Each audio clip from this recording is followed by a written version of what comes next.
Bismillahirrahmanirrahim. Assalamualaikum warahmatullahi wabarakatuh. Bismillah, alhamdulillah. Wassalatu wassalamu ala rasulillah. Alhamdulillahi rabbil alamin. Tidak terasa ya, syukur alhamdulillah kita kepada Allah. Selama sebulan puasa ini kita bisa melaksanakan puasa Ramadan ini. Bulan yang penuh sekali dengan hikmah, dan mudah-mudahan kita bisa mengambil semua hikmah apa yang Allah berikan kepada kita. Dan saya pribadi juga segenap keluarga besar Al-Asran ingin mengucapkan minal aidin wal faidin kepada semua para jamaah Al-Asran. Apa yang ingin saya bahas kali ini, insya Allah saya ingin membahas dari salah satu yang bertanya di komentar saya. Ini pertanyaannya, insya Allah saya akan membahas pada kali ini ya. Baik. Bismillahirrahmanirrahim. Yang ditanyakan, tolong katanya bahas tentang fadilah puasa sunnah Syawal ya. Puasa sunnah Syawal. Alhamdulillah ya, hari tadi kita bisa melaksanakan Idul Fitri. Setelah 1 bulan kita melaksanakan puasa, yang mana kita ketahui bahwa bulan Ramadan, bulan yang penuh sekali dengan kemuliaan, bulan yang penuh sekali dengan pahala yang Allah berikan kepada kita. Lantas bulan Syawal ini pun ada gak sih keutamaan dan juga keunggulan yang Allah berikan kepada umatnya Nabi Muhammad SAW? Maka jawabnya ada. Sama, bulan Syawal juga bulan yang penuh dengan pahala yang Allah berikan kepada kita. Itu tandanya bulan itu penuh sekali dengan kemuliaan. Katanya tolong dong bahas apa sih kalau misalkan kita melaksanakan puasa Syawal, apa yang akan kita dapat. Seperti itu ya, kemuliaan apa nih yang akan kita dapat, atau pahala apa nih yang akan kita dapat. Mungkin sebetulnya para jamaah sedikitnya sudah banyak yang paham ya akan apa fadilah yang akan kita dapat ketika kita melaksanakan puasa pada bulan Syawal ini. Nah, sebelum saya membahas lebih jauh ke sana, saya ingin sedikit dulu membahas masalah puasa sunnah Syawal ini dikhususkan. Dikhususkan untuk siapa? Dikhususkan untuk para istri-istri yang saat ini yang masih mempunyai suami. Jadi bukan dikhususkan untuk para wanita di sini ya, tetapi sekali lagi untuk para istri-istri yang saat ini masih mempunyai suami. Jadi begini ya, di dalam kita melaksanakan ibadah bagi seorang istri, ini bagi seorang istri ya, saya tekankan, melaksanakan ibadah, apalagi ibadah yang sifatnya sunnah, maka seorang istri melakukan ibadahnya itu harus atas izin, ridho dari suaminya. Ya, sekali lagi, bagi seorang istri yang mempunyai suami, jika ingin melakukan ibadah apapun itu, apalagi yang sifatnya adalah sunnah, harus ada izin dari siapa tadi? Ayah, izin dari suami. Begitu juga jika seorang istri yang ingin melaksanakan puasa sunnah Syawal ini, ataupun puasa sunnah apapun itu ya, misalkan mau puasa sunnah Senin Kemis lah, mau puasa sunnah Rajab lah, ya, mau puasa sunnah awal, tengah, akhir setiap bulan lah, artinya puasa sunnah apapun itu ya, dan juga ibadah-ibadah yang lainnya, maka harus minta izin dulu kepada suaminya, minta ridho dulu. Teteh meni ribet, meni kudu nyungkeun izin heula kacaroge nasagala panu ibadah teh aku. Yang ibadah itu kan saya, bukan suamiku, harus minta izin dulu. Aku kan ibadah kepada Allah. Ari si ibu, yang namanya istri, apapun itu yang dilakukan Bu, meskipun itu yang mana sifatnya adalah ibadah, maka harus ada izin dari suaminya. Harus dicamkan ini, wahai para istri. Jadi kalau misalkan ibu mau gegetolanan besok melaksanakan puasa sunnah, maka pada malam harinya loh Bu, jangan besok udah puasa baru minta izin. Malam harinya sebelum ibu melaksanakan puasa, minta izin dulu ke suaminya, diizinin apa tidak mau melaksanakan puasa sunnahnya. Kata istrinya bilang gini, masa atuh Bu mau melaksanakan ibadah gak diizinin sama suaminya atau suaminya berdosa? Gak gitu juga. Saya kasih contoh ya, biar jelas. Saya kasih contohnya gini. Kata istrinya, bilang ke suaminya, bilang apa ke suami? Mas gitu ya, misalkan Mas. Mas, besok aku mau puasa sunnah Syawal ya. Aku pengen puasa sunnah Syawalnya full 6 hari. Seminggu aku pengen puasa sunnah Syawal. Biar aku tuh dapat pahalanya besar. Karena kata ajengan kalau saya melaksanakan puasa sunnah, pahalanya tuh gede banget, kata istrinya. Lantas suaminya bilang kepada istrinya, gak perlulah, jangan dulu puasa sunnah Syawal, gak perlu puasa, kata suaminya. Lantas istrinya, masa aneh gak? Ada seorang suami ketika istrinya mau melaksanakan ibadah kok dilarang. Dosa gak sih suami bilang gitu? Dan saya akan menjawab, tidak berdosa. Kok gak berdosa? Tanya dulu kenapa alasannya suami itu melarang. Kata suaminya bilang gini pada istrinya, mungkin misalkan seorang suami yang kerjanya di luar kota, pulangnya 3 bulan sekali ya, sehingga bertemu dengan istrinya cuma 3 bulan sekali. Kebetulan pada Syawal ini cuti lebarannya lama, cuti lebarannya sampai seminggu. Jadi suaminya pengen sosonoan dulu sama ibu teh selama seminggu. Gitu. Dan bertemu nate engke kapan lagi? Bertemu nate 3 bulan deui kan? Gitu. Kata suaminya, jangan dulu lama, jangan dulu puasa sunnah Syawal. Kan nanti aku bertemu sama mama teh 3 bulan lagi. Aku tuh pengen sosonoan dulu siang dan malam. Misalkan kata suaminya. Istrinya nempas sama suaminya, ari si bapak, kan bisa atuh malam juga Pak, gak perlu siang kan ada waktu malam, kata istrinya. Kekeh, si istri nate pengen puasa, udah tahu suaminya larang.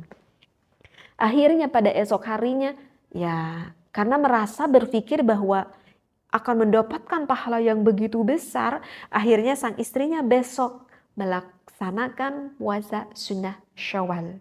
Padahal suaminya itu udah nolak. Artinya udah melarang, gak perlu. Apakah istri seperti itu di kacamata agama dikatakan baik atau tidak? Selintas seperti melaksanakan ibadah. Maka jawabnya, istri tersebut tidak dikatakan melaksanakan ibadah. Karena melayani suami, menuruti apa perintah suami, yang mana perintahnya bukan terhadap suatu yang tidak dipikaridho oleh Allah Subhanahu wa Ta'ala, maka wajib mengikuti apa yang dikatakan oleh suami. Meskipun si ibu melaksanakan puasa, puasanya tidak akan diberi pahala oleh Allah, justru akan mendapatkan dosa karena menuruti suami, melayani suami hukumnya wajib, sedangkan puasa sunnah itu hukumnya adalah sunnah. Lebih utama mana wajib dan sunnah? Maka kita bisa jawab, lebih utama yang wajib. Seumpama ini mah contohnya seperti ini, begitu. Bisa paham di sini ya? Ini adalah contohnya. Jadi sekali lagi, bagi para istri mau melaksanakan puasa sunnah apapun, jangankan puasa sunnah, puasa qadha pun harus minta izin dulu pada suami. Kang, besok aku mau puasa qadha ya, kata istrinya. Kata suaminya teh, jangan dulu atuh nanti aja weh, kan atuh baru juga selesai haid. Bisi akang teh sono siang-siang, gitu. Misalkan, bisa, mungkin aja. Kan ada nanti besok-besoknya tuh karek oge suci dari haid akang teh sono, bisi besok siang mau, gitu. Maka gimana? Turuti aja apa yang dikatakan oleh suami. Kata suaminya, bisa besok pada esok harinya. Karena begini loh ya, satu ingat terhadap riwayatnya yang disampaikan oleh Siti Aisyah radhiyallahu anha. Siti Aisyah di dalam hadis itu mengatakan bahwa saya dan di antara istri-istrinya Rasulullah, kan kita ketahui ya bahwa istri Rasulullah itu tidak satu. Berarti Siti Aisyah dan istri-istri yang lainnya. Siti Aisyah mengatakan di dalam riwayat itu bahwa aku tuh melaksanakan puasa qadha. Berarti puasa qadha ya puasa hutang dikarenakan mungkin bulan Ramadan dikarenakan haid mungkin. Maka istri-istri Rasulullah itu mengerjakan puasa qadha. Ini bukan sunnah loh. Lihat, ini bukan sunnah. Qadha. Pada bulan apa? Pada bulan Sya'ban. Kalian ketahui kan bahwa bulan Sya'ban itu adalah udah Sya'ban, kemudian bulan apa? Bulan Ramadan. Ya Aisyah, kenapa Anda dan istri-istri Anda melaksanakan puasa qadha, bukan sunnah qadha, tetapi pada bulan Sya'ban? Maka Siti Aisyah menjawab, dikarenakan aku dan istri-istriku yang lainnya menyibukkan diri untuk melayani Rasulullah Sallallahu Alaihi Wasallam. Kita ketahui kan, gak mungkin melaksanakan dulu puasa sunnah sebelum membayar yang qadha. Yang mana kan qadha itu sifatnya wajib. Dan kenapa Aisyah melaksanakan puasa qadhanya pada bulan Sya'ban? Karena pada bulan Sya'ban Rasulullah itu banyak sekali melaksanakan puasa. Berbeda dengan bulan-bulan yang lainnya. Bisa difahami ya dari riwayat yang disampaikan oleh Siti Aisyah ini. Dan aku melaksanakan qadha pada bulan Sya'ban ketika baginda Rasulullah itu sedang ada. Berarti kalau setelah Rasulullah wafat, maka istri-istri Rasulullah pun sama, banyak melaksanakan puasa sunnah. Tetapi ketika istri Rasulullahnya sedang ada, berarti di sini bisa kita ambil petik, tidak banyak melakukan puasa. Tujuannya adalah apa? Dikarenakan takutnya Rasulullah membutuhkan istrinya kapanpun, istrinya itu sudah siap. Bisa difaham di sini? Ini dikhususkan untuk para istri-istri yang masih punya suami, dan suami juga kalau yang baru tahu, maka beritahukanlah kepada istri, ya, kepada istri-istri Anda bahwa menghormati suami, menyenangkan suami, melayani suami itu lebih besar pahalanya. Seperti itu. Baik, udah ada satu yang bisa kita pahami. Untuk pertanyaan selanjutnya, ini sebelumnya belum ya ke apa yang ditanyakan tentang fadilah. Sekalian aja saya terangkan insya Allah lengkap di dalam video ini. Kemudian gimana juga ya, itu melaksanakan puasa sunnah Syawal itu 6 hari kan ya? Iya, 6 hari. Apakah itu mesti pada tanggal, berarti kita melaksanakan puasa sunnah itu pada tanggal 2 Syawal ya? Setelah besoknya melaksanakan Idul Fitri. Itu apakah harus dari tanggal 2 menyusun? Apakah boleh gitu di tengah-tengah gitu ya? Misalkan aku lakukan misalkan pada minggu ketiga gitu? Boleh? Dan apakah pahalanya sama? Pahalanya sama dan hukumnya adalah boleh. Memang di dalam salah satu riwayat kalau pada esok harinya kita langsung melaksanakan puasa sunnah Syawal, memang itu lebih utama. Tetapi dalam penerangan ulama boleh kok pada tanggal-tanggal yang lain, yang penting masuk ke dalam bulan Syawal dan tidak mengurangi kepada pahalanya. Karena kan kita itu harus bisa melihat kondisi kita. Mungkin aja nggak bisa dilakukan dikarenakan seorang perempuan yang sedang haid. Mungkin saja tidak bisa dilakukan pada tanggal 2, 3, atau 4 dikarenakan seseorangnya itu sedang sakit. Atau mungkin juga tidak bisa dilakukan pada tanggal 2, 3, 4, 5 dan ya selama 1 minggu itu dikarenakan misalkan contohnya gini nih ya, saya kasih contoh lagi. Misalkan ada pertemuan halal bihalal nih. Suka ada kan setelah Syawal perkumpulan keluarga halal bihalal gitu ya. Nah, apakah lebih baik aku makan di pertemuan halal bihalal tersebut, ataukah lebih baik aku melaksanakan puasa sunnah Syawal? Maka lebih baik kalian makan ketika di pertemuan halal bihalal tersebut daripada puasa sunnah Syawal. Loh kenapa? Ya karena coba kita pikir dong. Misalkan halal bihalal sekarang berkumpul di rumah tante Anek gitu ya. Tentu kan yang punya rumah itu sudah mengeluarkan biaya, sudah mengeluarkan waktu, sudah mengeluarkan tenaga, memasak makanan-makanan yang kira-kira enak untuk dimakan. Lantas semua perkumpulan yang halal bihalal itu misalkan karena lagi puasa sunnah Syawal, semuanya puasa sunnah Syawal. Akhirnya makanan itu mubadzir tidak? Mubadzir, nggak bisa dimakan. Sedih nggak? Yang udah capek-capek aku bela-belain masak sampai malam, nggak ada yang makan. Dikarenakan apa? Puasa. Menyedihkan hati orang yang punya rumah. Nah, oleh karena itu ya lebih baik apa? Udah lebih baik menyenangkan yang punya rumah karena udah disediakan berarti ya ingin dirasakan. Oleh karena itu lebih baik makan, nikmat kita makan. Besoknya baru kita melaksanakan saum sunnah Syawal. Nah, ini yang perlu kita pahami ya. Jadi jangan konteks puasa sunnah Syawal mendapatkan pahala sehingga baku aja seperti itu. Enggak, kita lihat dulu ya permasalahannya seperti itu. Bisa dipahami ya? Udah permasalahan. Sekarang permasalahan yang ketiga, sebelum saya menerangkan fadilah tentang puasa sunnah Syawal. Aku kan perempuan ya, aku tuh punya qadha puasa Ramadan dikarenakan aku haid, misalkan selama 7 hari. Aku itu tapi pengen puasa sunnah Syawal, tapi aku punya qadha. Kalau aku melaksanakan qadha Syawal, nanti aku takut gak dapat pahala puasa sunnah Syawal. Nah ini juga yang belum paham. Gini ya, wahai para wanita, jika kalian ingin membayar qadha puasa, lebih baik dilaksanakan pada puasa yang mana sifatnya sunnah. Gitu ya. Misalkan kita itu pengen qadha, lebih baik dilaksanakan pada hari Senin, hari Kamis. Karena apa?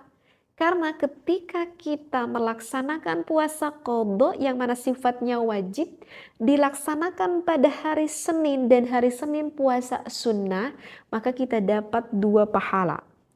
Pahala pertama, qadha kita terbayar dan mendapatkan pahala yang wajib.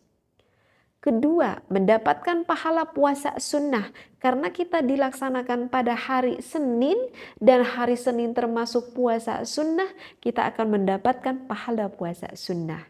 Niatnya gimana? Maka ini ada 2 pendapat ulama. Ada yang mengatakan cukup niatnya puasa qadha aja. Dan ada satu lagi ulama yang berpendapat niatnya 2, niat qadha dan juga niat puasa sunnah. Tetapi ada yang mengatakan udah niatnya 1 aja juga itu udah jadi ya. Ini banyak di dalam referensi kitab, di antaranya yang dikatakan oleh Imam Nawawi dan juga banyak jumhurul ulama mengatakan kita dapat 2 pahala ya. Misalkan salah satu contohnya di dalam kitab I'anatul Thalibin juga itu ada, bisa dicek, dicari aja seperti itu ya. Jadi kalau misalkan kita seorang perempuan punya qadha bayaran, kita melaksanakan puasa sunnah Syawal gimana? Udah niatnya tetap niat bayar qadha, qadhanya beres, pahalanya dapat dan pahala sunnahnya juga kita dapat. Itulah kelebihan orang yang berilmu sehingga lebih banyak dapat bonus dari pahala itu. Paham ya? Baik ya, jadi udah 3 permasalahan nih ya yang kita pahami. Terus niatnya gimana teh? Alah niat nama, udah pakai bahasa kita aja masing-masing ya.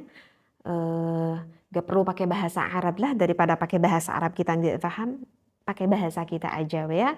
Kalau saya kan orang Sunda, niat abdi saum sunnah Syawal imanan wahtisaban lillahi ta'ala, udah itu aja jadi. Niat aku berpuasa sunnah Syawal imanan wahtisaban lillahi ta'ala, udah itu juga jadi. Gak pakai imanan wahtisaban juga, gak apa-apa ya. Jadi gak susah ya kalau di dalam niatnya. Baik. Nah, sekarang untuk fadilahnya apa Teh? Kalau misalkan kita melaksanakan puasa sunnah Syawal, apa yang akan kita dapat dari puasa sunnah Syawal itu? Ya, puasa sunnah Syawal itu dikatakan oleh ulama itu adalah sebagai penyempurna ibadah, ya, sebagai penyempurna ibadah. Karena ulama mengatakan bahwa bukan puasa saja ya, sebetulnya mau ibadah apapun itu, misalkan contoh sholat gitu ya, sholat.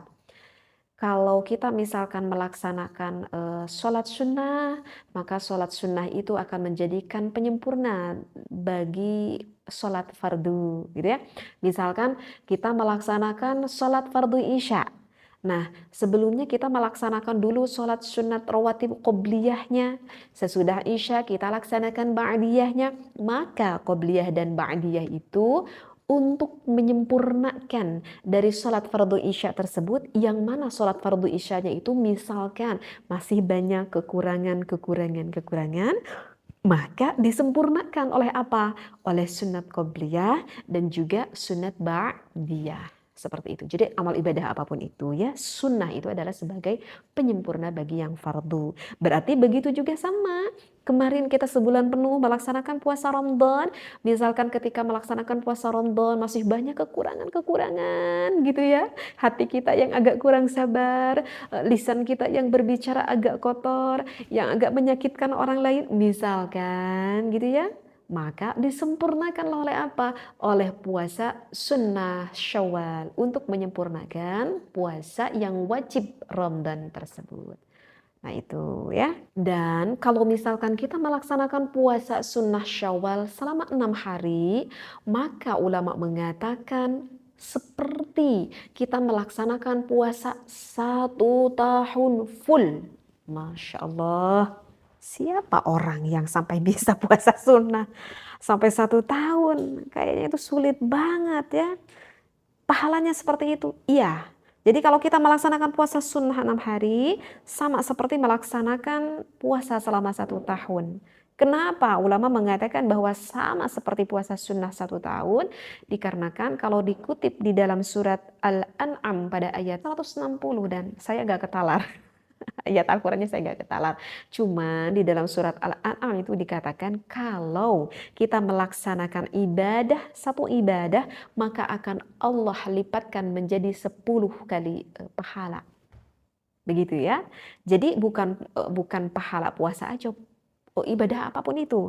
Kita melaksanakan satu ibadah, Allah lipatkan menjadi 10 kali lipat pahalanya, maha baiknya Allah. Nah, kita selama 1 bulan ini kan melaksanakan puasa Ramadan, begitu ya. 1 bulan kita melaksanakan puasa Ramadan, maka dikalikan dengan 10 kali lipatan, berarti seperti 10 bulan kita melaksanakan puasa. Gitu.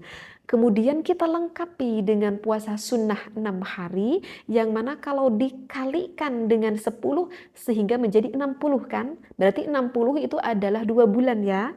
Berarti tadi yang 10 ditambah 2 bulan, 12 bulan. Sama seperti setahun. Maka oleh itu ulama mengatakan kalau kita melaksanakan puasa sunnah 6 hari pada bulan Syawal, sama pahalanya dengan 1 tahun kita melaksanakan puasa.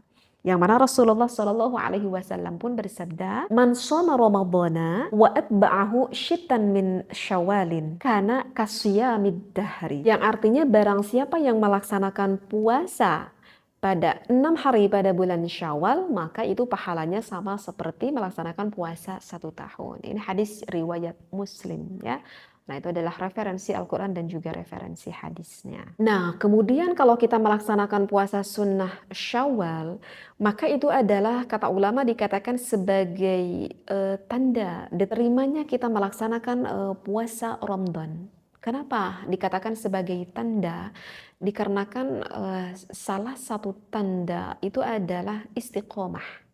Jadi artinya istiqomah adalah ada konsistensi di dalam kita melaksanakan ibadah. Kemarin kita sebulan penuh melaksanakan puasa Ramadan, ciri konsistensi bahwa dari kita melakukan ibadah itu adalah ikhlas. Buktinya setelah kita melaksanakan puasa Ramadan, kita melaksanakan puasa sunnah Syawal 6 hari, itu adalah salah satu konsistensi istiqomah berlangsung di dalam ibadah tersebut. Maka dikatakan oleh ulama bahwa kalau kita melaksanakan puasa sunnah Syawal sebagai salah satu tanda kita konsistensi ataupun diterimanya ibadah kita oleh Allah Subhanahu wa taala. Kemudian orang-orang yang melaksanakan puasa sunnah Syawal itu adalah menandakan bahwa orang tersebut yang penuh rasa syukur gitu kepada Allah. Yang penuh rasa syukur kepada Allah. Karena kita ketahui ya bahwa ketika kita melaksanakan puasa Ramadan itu Masya Allah umatnya Nabi Muhammad harus benar-benar bersyukur kepada Allah dan juga Nabi Muhammad. Karena puasa Ramadan itu begitu banyak sekali ampunan-ampunan yang Allah berikan kepada umatnya, kepada hambanya. Bahkan dikatakanlah Idul Fitri, Idul Fitrah, hari kesucian, hari kebersihan.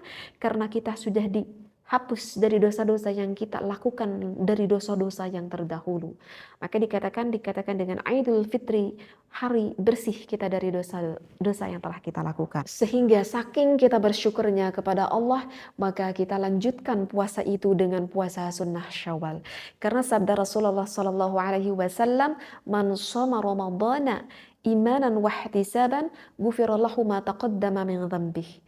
Barang siapa yang melaksanakan puasa pada sepenuhnya bulan Ramadan dengan penuh keimanan, dengan penuh pengharapan ridho Allah, dengan penuh pengharapan pahala dari Allah, maka Allah akan mengampuni segala dosa yang telah ia lakukan. Man qama Ramadhana imanan wa ihtisaban ghufira lahu ma taqaddama min dhanbi. Dan barang siapa yang selalu menghidupkan pada setiap malam bulan Ramadan dengan penuh keimanan, dengan penuh pengharapan ridhonya Allah, maka Allah akan mengampuni segala dosa yang telah kita lakukan. Itu adalah sebagai salah satu tanda orang yang melaksanakan ibadah puasa sunnah Syawal. Sehingga jika kita melaksanakan puasa sunnah Syawal, itu adalah sebagai tanda bahwa orang tersebut orang yang istiqomah di dalam melakukan ibadah, konsistensi di dalam melakukan ibadah kita kepada Allah Subhanahu wa taala. Tetapi sekali lagi saya tekankan, di dalam melaksanakan ibadah harus memakai ilmunya. Jangan hanya asal dengar-dengar selintas saja ya. Sehingga ya itu kalau pakai ilmunya, salah satu tadi contoh yang sudah saya terangkan, bagi seorang perempuan yang mempunyai suami sehingga harus memahami mana yang harus lebih didahulukan sesuai dengan ilmunya. Mudah-mudahan apa yang saya sampaikan ini bisa memberikan manfaat kepada semua orang yang mendengarkan dan bisa memanfaatkannya dari ilmu apa yang telah kita dapatkan. Amin ya Allah ya Rabbal Alamin. Insya Allah ya, Alhamdulillah bagi yang bertanya sudah saya jawab lewat pembahasan ini. Bagi yang bertanya-tanya yang lainnya bisa saja ditulis di komen. Insya Allah jika ada luang waktu saya akan perjelaskan di dalam pembahasan di video yang saya sampaikan ini. Baik perihal tentang ibadah keseharian ataupun ada hal apapun lah yang belum difahami. Jika saya paham, insya Allah saya akan bantu. Wallahu a'lam wabillahi taufiq wal hidayah. Wassalamualaikum warahmatullahi wabarakatuh.